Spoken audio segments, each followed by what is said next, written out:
Acompáñenme por favor a orar por la enseñanza de hoy. Amado Señor, te damos gracias por tu santo día. Te agradecemos la oportunidad y el privilegio, Señor, de congregarnos en tu nombre para darte gloria. Te pedimos por la enseñanza de la escuela bíblica, Señor, que tu Santo Espíritu hable a tu pueblo a través de quien está en el púlpito. Te rogamos, Padre, quites toda distracción de nuestras mentes.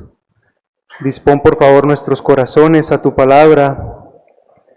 Confiamos que es tu Santo Espíritu quien nos asiste y puede colocar las verdades de tu palabra como objeto de nuestro amor y deleite.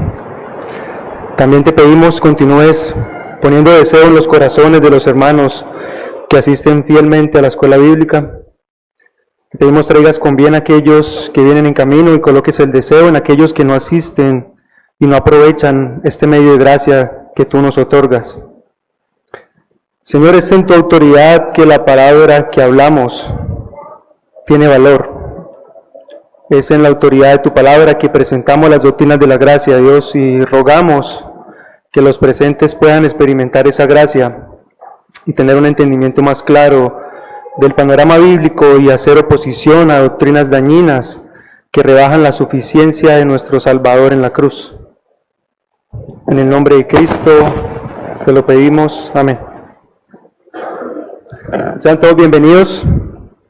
El día de hoy vamos a continuar desarrollando una de las doctrinas de la gracia que el hermano Víctor inició la semana pasada. Recordemos que el nombre de esta doctrina es el sacrificio eficaz, pero también ha sido llamado históricamente como la expiación limitada. Este nombre, desafortunadamente, muchos teólogos se rehúsan a llamarlo así. Le han dado otro nombre como redención definida. Y el problema con este nombre es que ha sido desafortunado, ya que los opositores a esta doctrina lo han utilizado de manera engañosa para desacreditar esta doctrina. Ellos dicen que el hecho de decir que la expiación es limitada, estamos limitando la suficiencia de Cristo, lo cual no es cierto, ya que la doctrina de la expiación limitada no se refiere a que el sacrificio de Dios sea limitado en cuanto a la suficiencia, pues si bien el sacrificio de Cristo contenía suficiente virtud y valor como para salvar a un universo lleno de pecadores, está limitado en cuanto a cierto número de elegidos. Es decir, el sacrificio de Cristo es completamente eficaz en cuanto al propósito de salvar únicamente a los elegidos del Señor. Por eso, la frase sacrificio eficaz parece más clara y conveniente, según el profesor de teología Roger Smolin, porque esto significa que la cruz cumplió el propósito para el cual fue decretado. Es decir, no podemos llamar algo eficaz si no cumple con su propósito. Esta doctrina fue desarrollada y presentada en el Sínodo de Dort y fue para contrarrestar uno de los 5 puntos heréticos del arminianismo. Los arminianos básicamente enseñaban que había algo llamado la expiación o redención universal, es decir, que Cristo había muerto por los pecados de toda la humanidad. Y es cierto que hay un consenso con los arminianos. Ellos también creen, como nosotros, como los luteranos, como los católicos romanos, que muchas personas no van a ser salvas, que no van a llegar al arrepentimiento. Por eso aquí surge una pregunta muy importante. Si la intención del Padre hubiese sido que Cristo muriera por los pecados de todos, ¿sería eficaz considerando que no todos procederán a arrepentimiento? Hermanos, porque si decimos que Cristo murió por los pecados de todos y consideramos que no todos llegan a arrepentimiento, estamos rebajando la suficiencia del sacrificio de Cristo, como si Cristo hubiera muerto en vano, pues no alcanzó para salvarlos a todos cuantos Él quiso. Con esta enseñanza nosotros vamos a llegar a una conclusión lógica, y es lo que buscamos con las evidencias específicamente del Evangelio de Juan el día de hoy. Y esta conclusión es que Cristo vino a salvar únicamente a los que el Padre le dio, no al mundo entero, y que Él cumplió con este propósito de forma eficaz, ya que el ministerio de Cristo no fue un ministerio frustrado de salvar únicamente a los que él pudo. Su ministerio fue un total éxito, ya que su sacrificio fue eficaz para salvar a todos los elegidos, todos los que fueron decretados en la eternidad por el Padre. Con esta lección nosotros buscamos responder a dos preguntas importantes, las cuales son inseparables. Primero, ¿por quiénes vino Cristo a morir? Y segundo, ¿qué efecto tuvo el sacrificio de Cristo en aquellos por quienes vino a morir? Acompáñenme por favor al libro de Ezequiel, capítulo 34, del 8 al 13.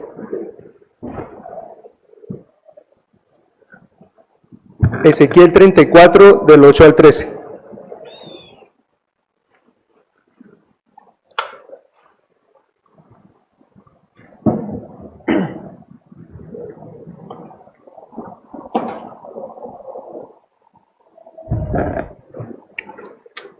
¿Lo tenemos?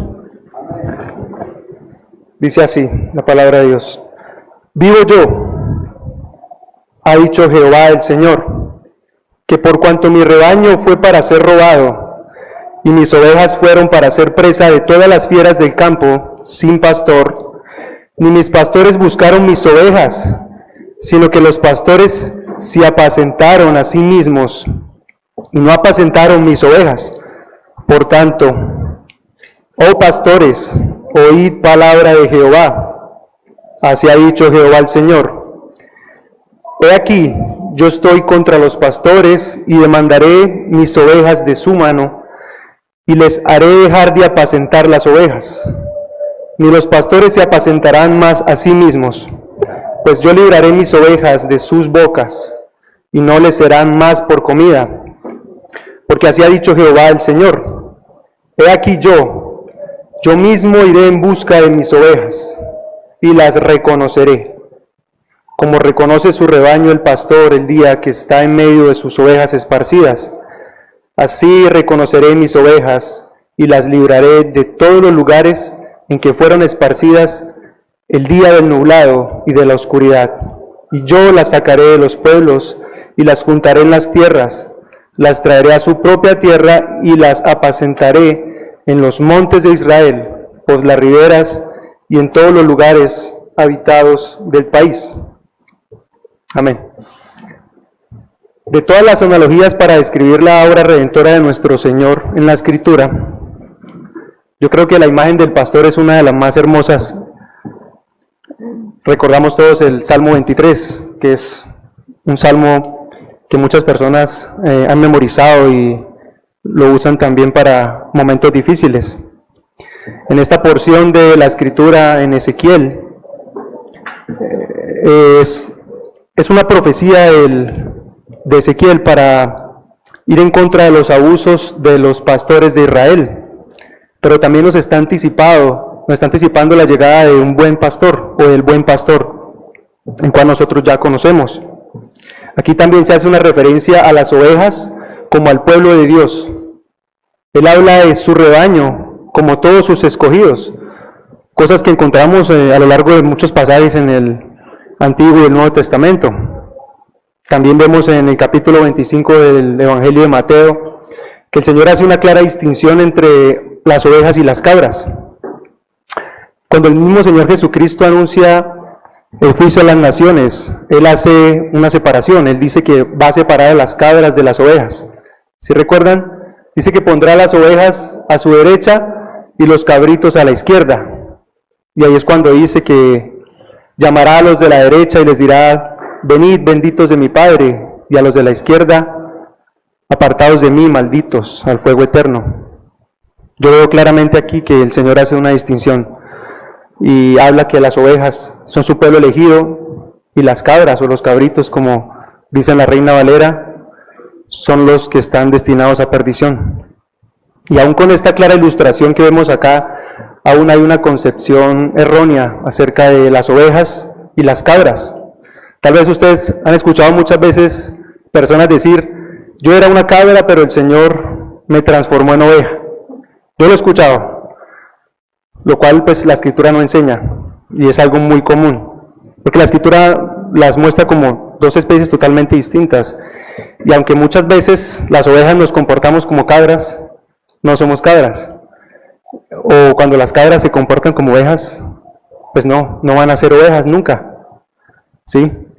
Yo veo aquí muy claro que las cabras no están destinadas a la salvación. Acompáñenme por favor al capítulo 10 de Juan, que es donde vamos a estar meditando en la clase de hoy.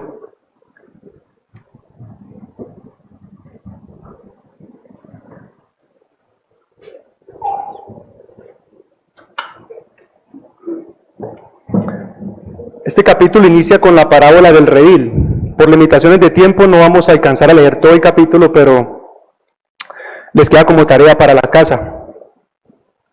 Vamos simplemente a estar mostrando o señalando las evidencias que respaldan la doctrina del sacrificio eficaz.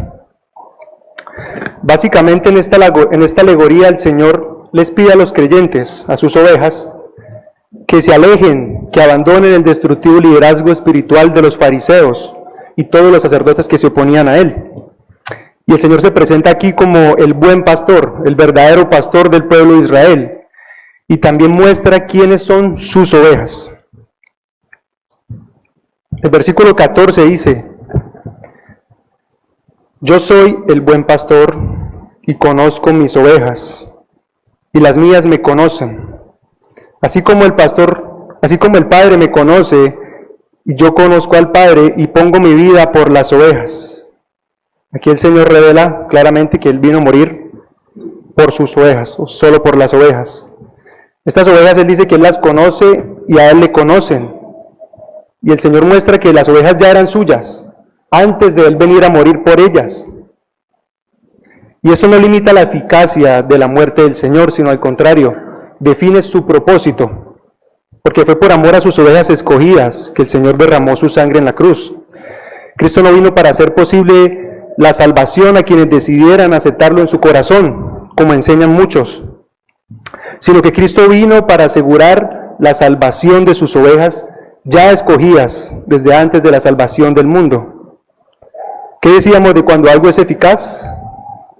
Algo es eficaz únicamente cuando cumple su propósito. En el versículo 10 dice: yo he venido para que tengan vida y para que la tengan en abundancia. Estas ovejas ya eran suyas, pero ¿qué pasa? Estaban muertas. Entonces Cristo comunica su vida a través del sacrificio de su propia vida. Y notemos aquí dos cosas. Primero, que no dice que Él vino a dar su vida tanto por las cabras como por las ovejas. Tampoco dice que Él vino para convertir cabras en ovejas, sino para que las ovejas que son de Él tengan vida. La pregunta es, ¿no tienen entonces las ovejas que creer? Es cierto, las ovejas tienen que creer. Sin embargo, la fe no es la causa para que ellas sean ovejas. La fe es el resultado de que ellas ya son ovejas, no la causa. En el versículo 26, el Señor le dice a los fariseos, acompáñenme por favor, pero vosotros no creéis, porque no sois de mis ovejas. Y si miramos cuidadosamente este versículo, vemos que Jesús aquí no está enseñando que somos ovejas porque hemos creído. La fe es dada únicamente a las ovejas de Dios. No es la fe la que nos hace ovejas. Es decir, cuando el Padre te escogió a ti y a mí, Él te colocó sobre Cristo, de tal manera que cuando Cristo murió en la cruz, tú y yo muriéramos con Él. Cuando Cristo resucitó, tú y yo resucitáramos con Él. Y cuando Cristo ascendió, tú y yo ascendiéramos con Él. Esto fue una realidad hace más de 2000 años que viene a ser eficaz en ti cuando el Espíritu Santo te trajo a salvación y tú creíste en el Señor. ¿Y por qué creíste en el Señor?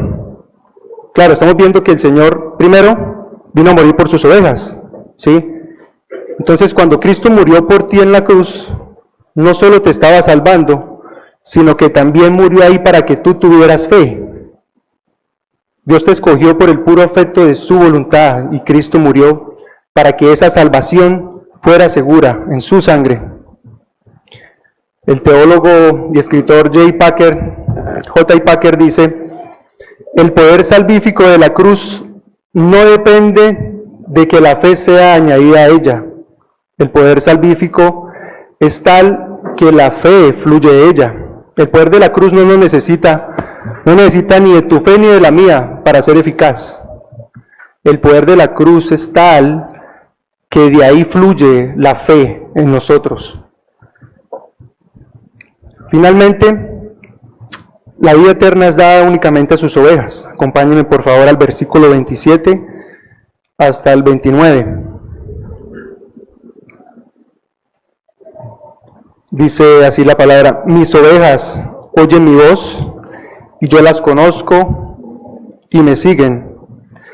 Y yo les doy vida eterna, y no perecerán jamás, ni nadie las arrebatará de mi mano. Mi Padre que me las dio es mayor que todos, y nadie las puede arrebatar de las manos de mi Padre. Y una vez más preguntamos: ¿qué determina a unos como ovejas y a otros no? ¿Es su propia fe? ¿Es el libre albedrío? ¿Qué dice la palabra? No. Cristo acaba de decir aquí en estos versículos que Él les da vida eterna. Dice: yo les doy vida eterna porque mi Padre me las dio. Es decir, las ovejas son ovejas por el decreto divino del Padre. Recordemos que dice Juan 6:39, y esta es la voluntad del Padre, el que me envió, que todo lo que me diere no pierda yo nada, sino que lo resucite en el día postrero. Esta doctrina y todas las doctrinas de la gracia tienen una armonía perfecta. Recordemos lo que hablábamos cuando hablamos del decreto eterno, y que en Romanos 8:29 dice que los que Él antes conoció también los predestinó para que fuesen hechos a imagen de su Hijo. Por eso quienes niegan la doctrina, esta doctrina del sacrificio eficaz o la expiación limitada, también están negando la salvación por gracia y están negando el decreto eterno de Dios. ¿Qué diría un arminiano? ¿O cuál es uno de los pasajes que más utilizan para decir que Cristo murió por todos? ¿Alguien recuerda algún pasaje? Juan 3:16, que es un pasaje muy bonito y muy cliché, que los reformados hemos dejado de usarlo mucho para no traer confusión a las personas. Pero nosotros, aquí es donde es importante tener un entendimiento del panorama bíblico y saber que toda la Biblia en su conjunto muestra la historia de la redención. ¿Cómo podemos nosotros saber a qué se refiere la Escritura cuando dice que Cristo murió por los pecados del mundo? Podemos empezar pues desde el principio, la promesa del pacto de gracia hecha a Abraham, que dice: en tu simiente serán benditas todas las naciones de la tierra. Es decir, que Cristo no murió, que Cristo murió por gente de todas partes del mundo, no únicamente por judíos, sino que Cristo murió por gente de toda tribu, lengua y nación, como dice en Apocalipsis 5:9. Por eso es precioso ver cómo las verdades de la Escritura se relacionan en perfecta armonía.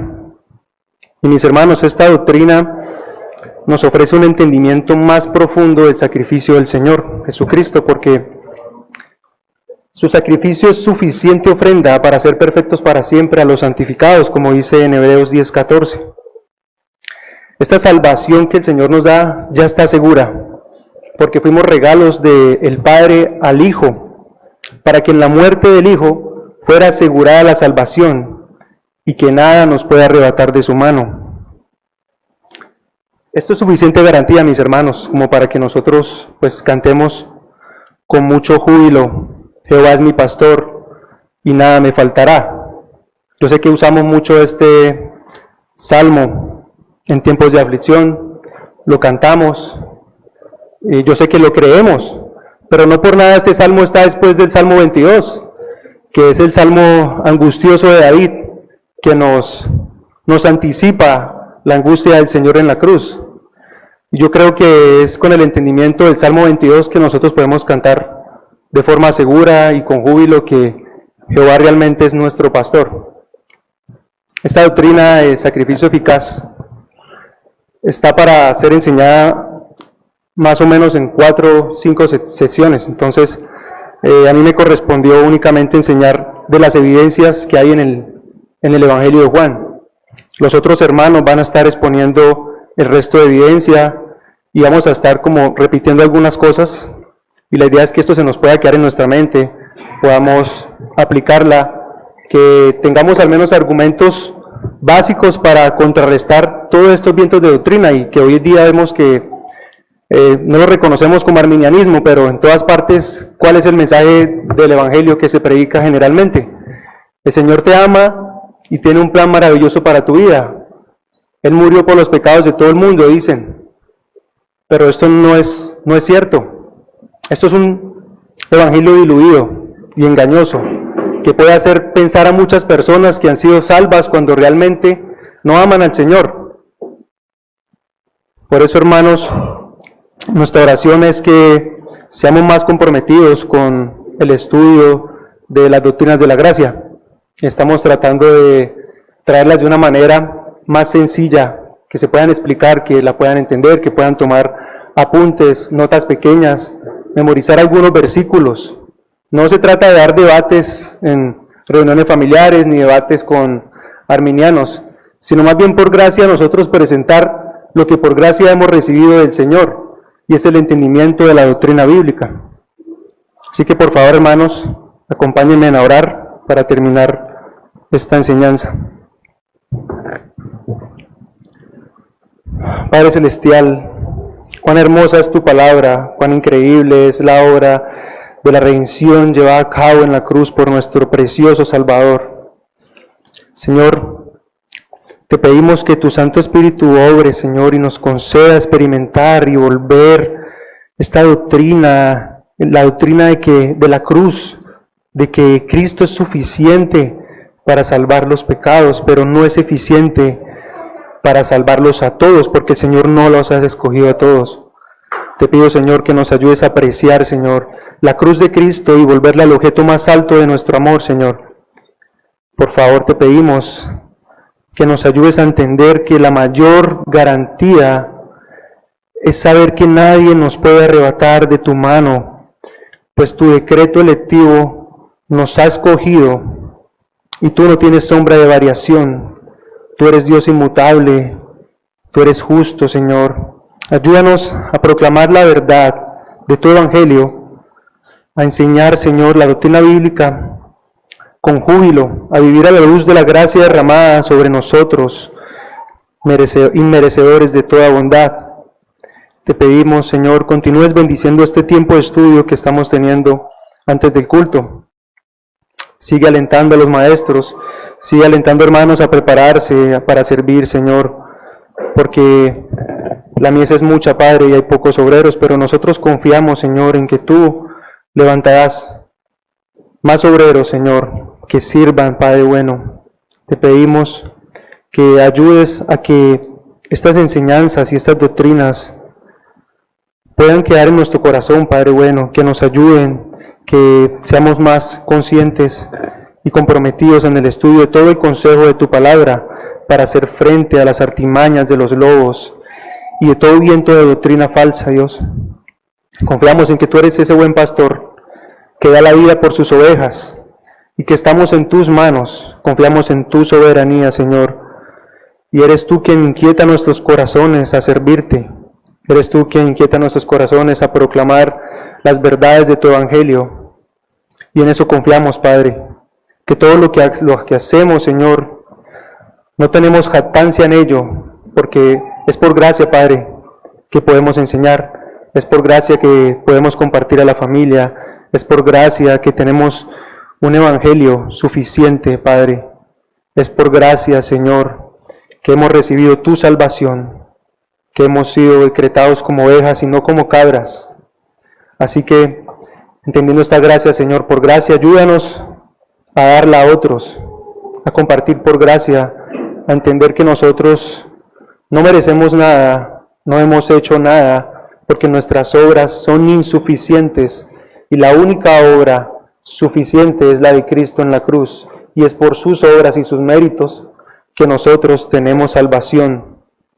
Padre, te pedimos que bendigas este día, Señor, y nos ayudes a continuar en este culto de adoración, Padre, todo para tu gloria, Señor.